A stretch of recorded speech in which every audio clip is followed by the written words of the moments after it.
The Mlabri, the last nomads of the Lao Thai forests.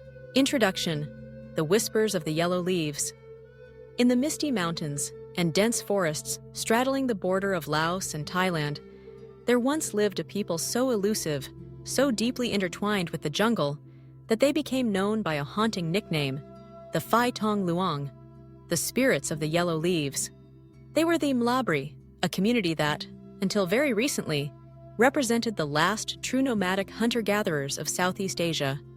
Their existence was a whisper in the wind, a fleeting glimpse in the deep green, leaving behind only temporary shelters whose banana leaves quickly turned yellow, signaling their departure. But who are these forest people, as they call themselves? What was their ancient way of life like? And what challenges do they face in a rapidly changing world that leaves little room for their traditional existence? Join us as we explore the captivating story of the Mlabri, a people on the brink of profound transformation. Chapter 1. Living in harmony with the wild. For centuries, the Mlabri thrived in the untouched rainforests of northern Thailand and western Laos. Their lives were a masterclass in adapting to and utilizing every facet of their environment. They were true hunter-gatherers, moving frequently in small bands of about 15 individuals, always in search of abundant resources. Their homes were remarkably simple and efficient, temporary lean-to shelters crafted from bamboo poles and large banana leaves. When the leaves began to yellow, it was a sign, not of fear, but of resource depletion in that specific area, prompting them to move on, typically every 5 to 15 days, ensuring they never overexploited one location. The Mlabri's diet was incredibly diverse, reflecting their deep knowledge of the jungle. Men were skilled hunters, using spears and traps to catch wild animals, birds, and even crabs from rivers. Women and children were adept gatherers, foraging for roots, tubers, wild fruits, berries, and the prized honey of wild bees.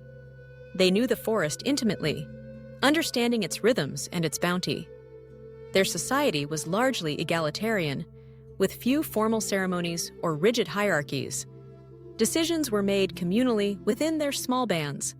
Marriages were simple agreements, and the dead were buried quickly before the band moved on, a pragmatic approach to a nomadic life. This was a people living in profound harmony with their environment, a way of life passed down through countless generations. Chapter 2. The enigma of their origins. The Mlabri have long fascinated anthropologists and linguists, partly due to the mystery surrounding their origins. They speak a unique Austroasiatic language, belonging to the Khmuic branch, distinct from their agricultural neighbors like the Hmong or the northern Thai. This linguistic isolation further deepened their enigmatic status. Early theories sometimes linked them to ancient Hoabinian hunter-gatherer cultures. However, more recent genetic and linguistic studies suggest a startling alternative. Research by geneticists and linguists indicates that the Mlabri may have originated from a very small founder population, perhaps only a few individuals, some 500 to 800 years ago. Even more intriguing, some theories propose that they might have reverted to a hunter-gatherer lifestyle from an agricultural group, a rare example of desedentarization. This idea challenges conventional notions of human societal evolution and makes the Mlabri even more unique. Whether they are remnants of an ancient, unbroken nomadic tradition or a group that consciously chose to return to the wild, their adaptation to the forest was undeniably extraordinary.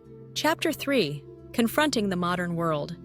The 20th century, however, brought unprecedented challenges that severely threatened the Mlabri's traditional way of life. Systematic deforestation, driven by logging and agricultural expansion, drastically shrunk their forest habitat. Their hunting and gathering grounds dwindled, making it increasingly difficult to sustain themselves. As their resources became scarce, the Mlabri were forced into more frequent contact with their sedentary neighbors, particularly the Hmong and Thai farmers. This contact often put them in a vulnerable position. Without land rights, formal education, or experience in a money-based economy, they became reliant on others for survival, often working as day laborers for meager wages, sometimes under exploitative conditions. The once elusive spirits of the yellow leaves found themselves caught between two worlds. a shrinking forest that could no longer sustain them, and a modern society they were ill-equipped to navigate. This transition has led to significant social and health challenges, including issues like cultural loss, dependence on alcohol, and tragically, a rise in suicide rates among certain segments of the population. Chapter 4. The Path to a New Future. In recent decades, significant efforts have been made to support the Mlabri. In Thailand, many Mlabri have settled into more permanent villages, primarily in Phrae and Non provinces, often with the support of government initiatives, NGOs, and even individuals. These settlements provide access to basic health care, education for children, and more stable housing. One notable initiative involves the weaving of hammocks. A Swiss textile engineer, Peter Schmid, recognized the Mlabri women's traditional weaving skills and helped them adapt these skills to create high-quality hammocks.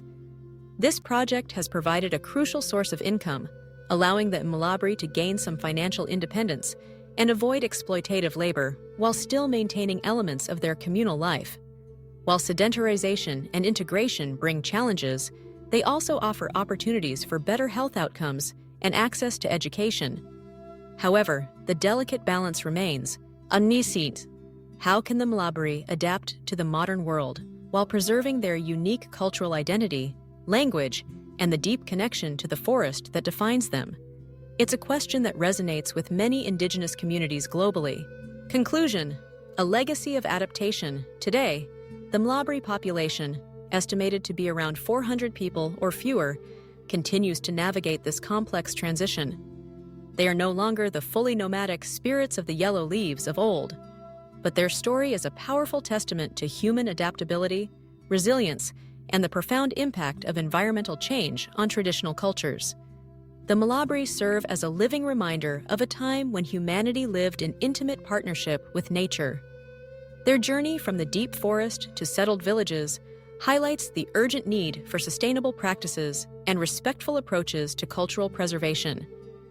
As they forge a new path, the Mlabri's quiet strength and enduring spirit continue to inspire those who believe in the importance of every human story, no matter how small or how challenged.